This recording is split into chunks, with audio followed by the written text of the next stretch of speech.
Hoy no voy a respetar el silencio, hoy lo rompemos para hablar de cáncer genitourinario de viva voz.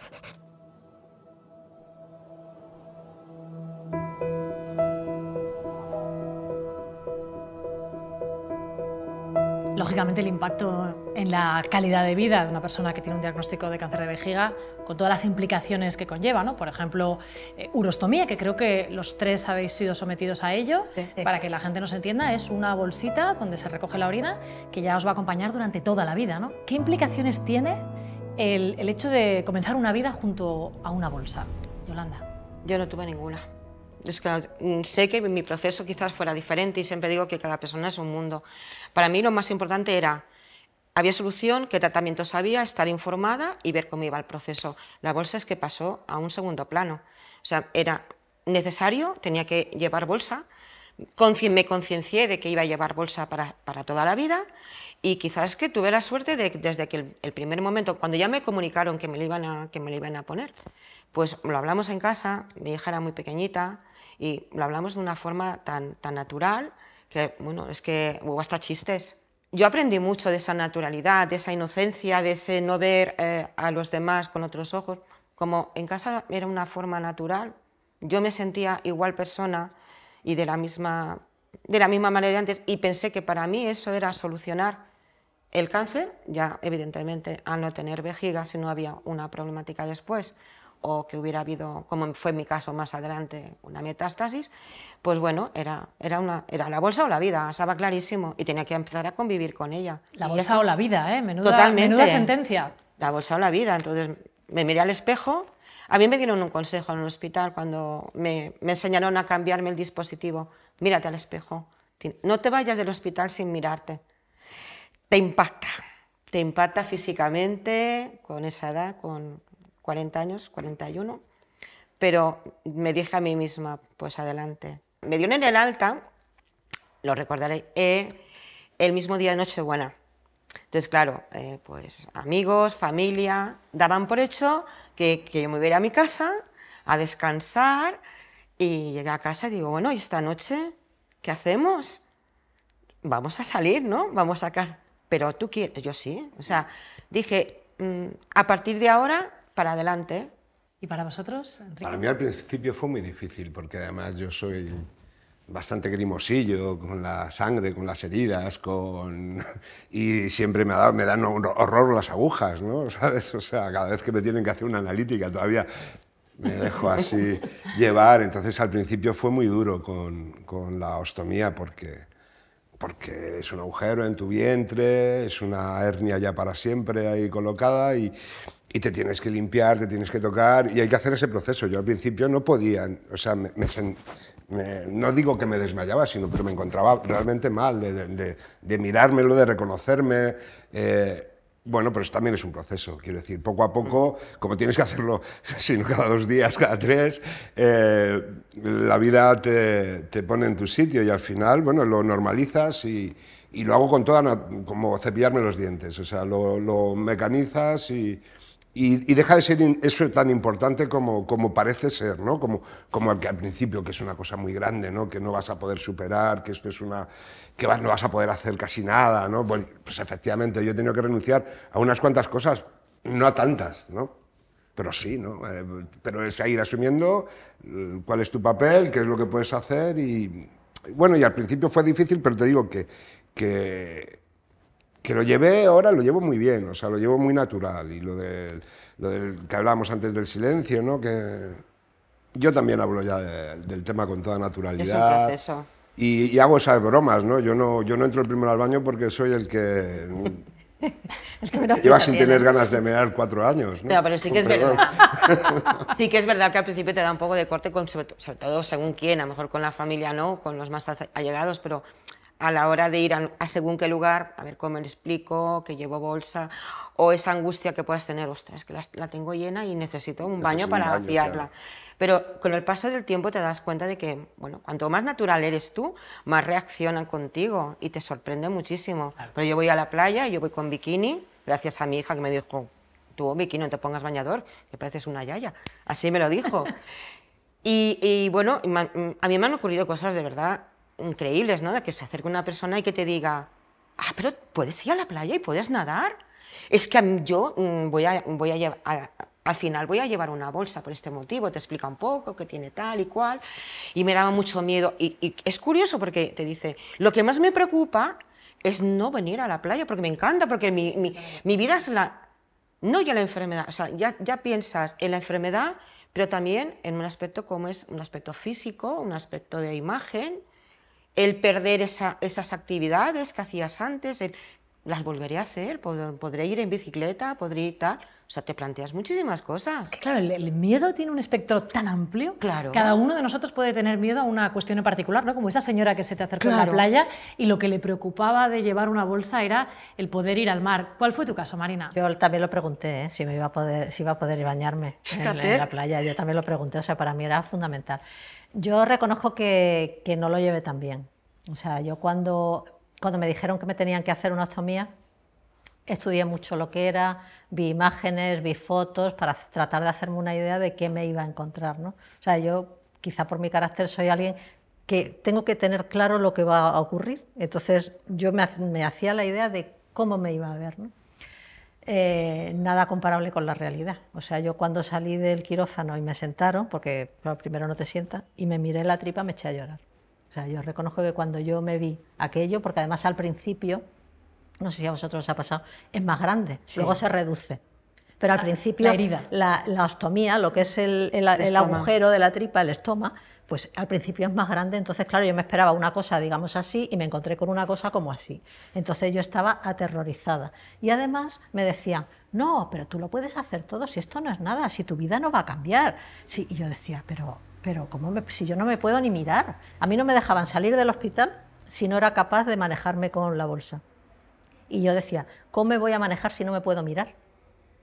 Porque era mirarme y echarme a llorar. Entonces, gracias a Dios tengo a mi marido y a mi hija, que son maravillosos, y mi marido dijo, no se preocupe, que yo me encargo de cambiarle. Y yo salí del hospital porque mi marido dijo que él se encargaba de mirarme, y mi hija que vendría todos los días a hacerme curas si hacía falta, porque mi hija es del sector, ¿no?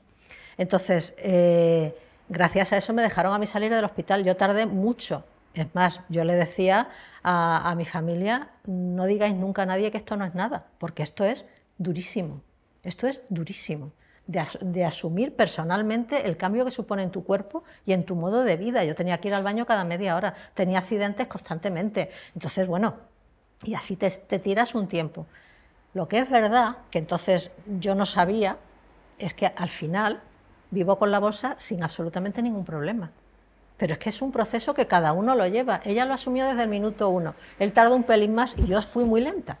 Pero a día de hoy, hace 4 años que me operaron, va a hacer 4 años que me operaron, y hago todo con la bolsa, todo. El camino, por lo que me estáis contando, es desde una aceptación más o menos rápida hasta llegar a entender que es algo muy positivo para tu vida, porque es algo que necesitas, ¿no? Que la bolsa, que parecía un obstáculo, en realidad es algo positivo, dado que tienes este diagnóstico de cáncer de vejiga, ¿no? Es una parte de ti, o sea, en mi caso es una parte de ti. Entonces a mí había personas que me decían, es que claro, porque tú estás enferma, y decía, vamos a ver, yo no estoy enferma, yo ahora mismo no tengo cáncer, claro. Yo no estoy enferma. Si tú tienes a una persona enfrente que le falta una mano porque ha tenido un accidente, ¿tú dices que es una persona enferma o que es una persona que le falta una mano?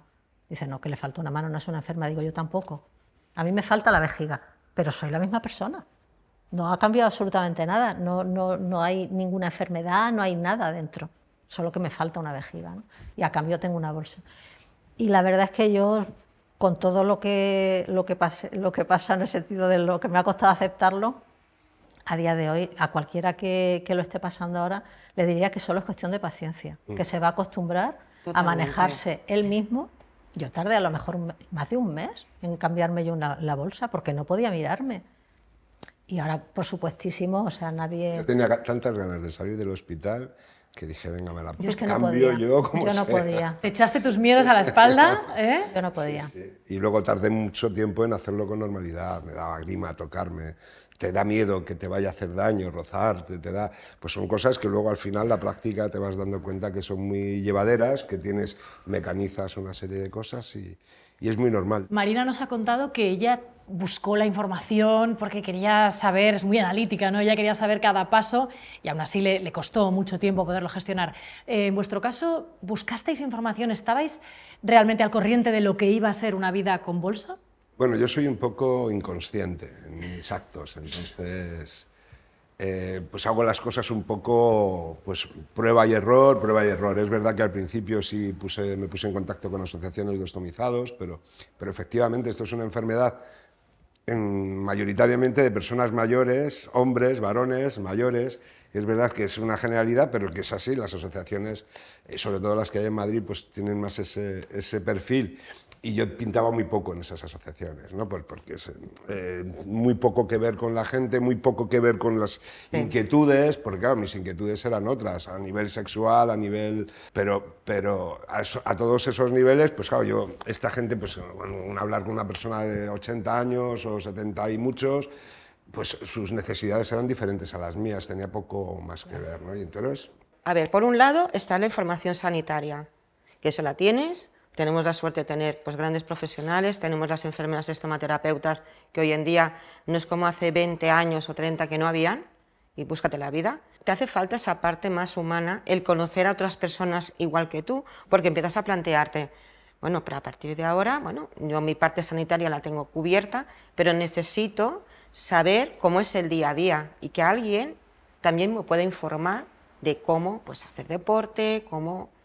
seguir con esas actividades que tú hacías y el poder tener ese contacto con otras personas de tú a tú. Es un tabú todavía, hablar de heces y de orina pues no es muy grato de hablar. Y sobre todo porque también es algo que, como decía Marina, que el que yo me la haya tomado con una positividad desde el primer momento no significa nada a otra persona. Es un proceso y cada uno tiene el suyo. Tarde más o tarde menos. La conclusión va a ser que de una manera u otra lo va a aceptar, evidentemente, pero que cada uno lo lleve a su ritmo, sin presiones, sin tener que escuchar a veces, que tampoco es bueno, ya verás cómo lo vas a hacer todo. Bueno, déjame, a mi ritmo. Sí, sí. Yo lo iré consiguiendo. Otras personas, pues como pueden ser yo, por carácter o por cualquier otro motivo, lo aceptamos y dije adelante. Y yo me empecé a buscar recursos. Yo siempre digo, la primera vez que me encontré que no encontraba un baño, dije, a ver, ¿y tú qué harías ahora? Pues yo me acostumbré a llevar una botellita, como esta botella, pero vacía en el bolso. La llevo en el bolso siempre. Por si acaso, claro. Por si acaso en un momento dado, porque me ha ocurrido, me ha ocurrido situaciones de decir, ¿y ahora qué hago? La bolsa llena y además es que no encuentras el baño y la bolsa no puede estar llena porque la presión hace que se te sale. Yo ya normalizo, ¿no? De vez en cuando echarme mano, digo, voy bien o voy mal, porque tampoco tienes la sensación de que va más lleno o menos lleno. Te palpas y sabes el Claro, volumen que tiene, ¿no? Pues claro. mira, es hora, ya tengo ganas de ir al baño. Sí. Aunque no lo notes, claro, No, en el vientre no lo notas. Me parecen importantísimos estos trucos que estás diciendo, ¿no? Porque, oye, claro, una botella en el bolso, pues sí, porque no puedes Y las saber... hay plegables, ¿eh? También. Hay plegables. De esas de plástico. Sí, que no abultan nada, la abres. Lo que estoy aprendiendo. ¿Qué te parece, Enrique? Se las saben todas, ¿eh? Sí. Quiero preguntaros, además de la urostomía, habéis sido sometidos a cirugías, a otros tratamientos. ¿Y cuál es el impacto cuando te enfrentas a situaciones de estas? El momento más duro, ¿no? En el que te plantean una cirugía o una quimioterapia, ¿cómo lo sobrellevas? Pues con paciencia, tranquilidad y mucho esfuerzo. Ya, a mí la quimio me sentó fatal. De hecho, no pude terminar los ciclos porque me convirtieron en enfermo renal crónico ahora. Y yo la parte peor de toda esta historia ha sido la quimioterapia. Es la que menos he conseguido digerir después de toda esta historia, ¿no? De hecho, cada vez que oigo que hay que dar un tratamiento de quimioterapia, pues todavía... digo, a conocidos, a quien sea, todavía se me encoge el corazón porque yo lo pasé muy mal, a mí me sentó muy mal. De hecho, no pude terminar los ciclos y luego entré en un tratamiento experimental, ¿no? A través de un laboratorio, que es el que de alguna manera me ha sacado adelante y ha controlado mis células malas, ¿no? Porque a mí después de la operación sí me quedaron células, ¿no? Y entonces sí tuve que... pues un tratamiento muy duro. Y la quimioterapia ha sido la parte más terrorífica, es la parte en la que tu cuerpo realmente se descompone y es en la parte en la que hay que estar más fuerte, yo creo que mentalmente, y es tal vez en la que yo más ayuda necesité, ¿no? ¿Cómo se puede preparar uno para algo así? Pues nada, tener, ya te digo, paciencia, saber que los procesos terminan, que hay que respirar hondo y hay que tragar saliva y no sé, hay que tener esa paciencia, no, ni somos héroes ni leches, o sea, es una cuestión de paciencia. No, y guerreros, es verdad, cuando dicen luchadores. Tragas con lo que te caes y cualquier persona, si su cuerpo lo aguanta, Ahí está. que esa es la clave, y no todo el mundo aguantamos igual los procesos de quimioterapia, pues hay siempre esas posibilidades, ¿no? Yo tengo de la quimioterapia, para mí eran 4 días en el infierno después de la quimio, o sea, yo lo recuerdo así, ¿no? No podía levantarme de la cama, o sea, era tremendo, ¿no? Porque además nosotros 3 que somos supervivientes, pues nos suelen dar quimios muy, muy agresivas, sí, porque van a por todas, como decía a mí siempre, no es que vamos a por todas. Pero yo de la quimio, pese a todo lo mal que lo pasé, sí hay una cosa que recuerdo muy positiva, que es la solidaridad entre los que estábamos sentados en el hospital de día. Sí. Que éramos una familia. Siempre, es que se me ponen los pelos de punta, siempre nos decíamos que vaya bien. Y los que estábamos allí sabíamos lo que significaba que vaya bien. Eso por una parte. Y por otra parte, cómo nos trataban el personal sanitario. O sea, yo con el cariño que me han pinchado a mí en el hospital de día, no me han pinchado en mi vida. Con el cariño con el que me traían un sándwich, porque yo estaba 6 horas de quimio un día, 4 horas al siguiente, no miento, 6 el primer día, 2 horas y 2 horas. O sea, yo tenía ciclos de 3 días. Y me traían un sándwich para que comiera. Me daban así, recuerdo un ciclo que me entraba la quimio con muchísimo frío, yo estaba tiritando de frío, y entonces me pusieron una lámpara de calor para que se fuera calentando según entraba. Yo es que me emociono todavía, el cariño con el que a mí me trataron en el hospital de día, solo por eso, si tengo que volver a la quimio, volvería. Fíjate, por eso la quimio para mí ha tenido una parte muy negativa, pero es un aprendizaje humano para mí inolvidable, ¿eh? No solo guardo recuerdos negativos de la quimio, también guardo positivos. ¿Y tú, Yolanda? En mi caso es que la quimio a mí no me la dieron cuando me diagnosticaron el cáncer de vejiga, ni previa ni después a la urostomía. Vieron que estaba todo limpio a la hora de hacer la anatomía patológica de la vejiga y decidieron que, como no había nada en ese momento, mejor dejarlo así. Y al cabo de 2 años, pues en uno de los controles de TAC me detectan metástasis pulmonar, pélvica. Bueno, ahí sí que fue un palo. Porque ya cuando te estás pues bueno, rehaciendo tu vida, adaptándote a la bolsa, son 2 años ya, que te digan que tienes una metástasis, estuve 1 año y medio con quimioterapia, físicamente no me sentó mal. La verdad es que no llegué a tener vómitos, sin mucho cansancio. Yo siempre contaba una menos. Pero sí que es verdad que hubo un antes y un después en la mitad del ciclo. O sea, a los 6-7 meses me hicieron un TAC y había remisión. Entonces, eso anima. A eso fue de decir, a partir de ahora es una quimio. Me dijo, tenemos que agotarlas todas hasta el final. Entonces era una menos. Yo salía del hospital de día diciendo, una menos. Y ese día era, venga, yo estoy cansada hoy, a ver si puedo hacer, esta tarde podemos ir. Siempre buscaba algo, hacer cosas. Hemos hablado del impacto físico, que desde luego es muy obvio por todo lo que me habéis contado, y las cirugías, la quimioterapia, pero me interesa también mucho el impacto emocional, de lo que es el día a día, cuando llevas una bolsa, cuando tienes un sufrimiento, pues porque estás llevando un diagnóstico, un tratamiento. Tú antes me decías, Enrique, que claro, el día a día incluye pues, la relación de pareja. Cuando llevas una bolsa, eso genera inseguridades, supongo. Muchas, claro, sobre todo al principio. Al principio, cuando tú no te asumes tú, tampoco piensas que alguien pueda asumir tu realidad y que vas a ser tan desagradable como tú te puedes ver al principio, ¿no? Y todas esas cosas, ¿no? Y entonces sí es duro, ¿no? Al final es prueba y error, hay que intentarlo, ¿no? Y esa es la clave. Y la gente, en general, lo que tú decías hace un momento, que efectivamente el naturalizarlo al final hace a que la gente que está a tu alrededor también lo naturalice y resulte menos llamativo, ¿no? Más normalizado, ¿no? ¿Es uno de los momentos más difíciles, las relaciones afectivas, las relaciones sexuales, plantearlas después de que te hayan hecho una urostomía?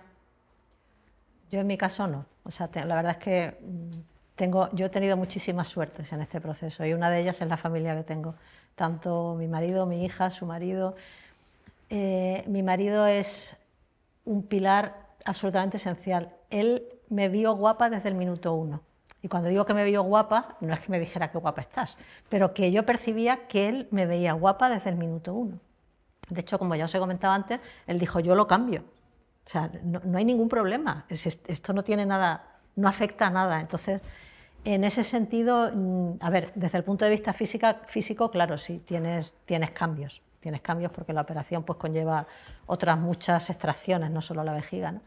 Y tienes problemas, pero comprensión absoluta. O sea, para mí no ha sido absolutamente ningún problema las relaciones de pareja desde el punto de vista emocional. Sí, desde el punto de vista físico, que bueno, requieres tratamientos y demás historias, pero desde el punto de vista emocional, gracias a Dios, ninguno.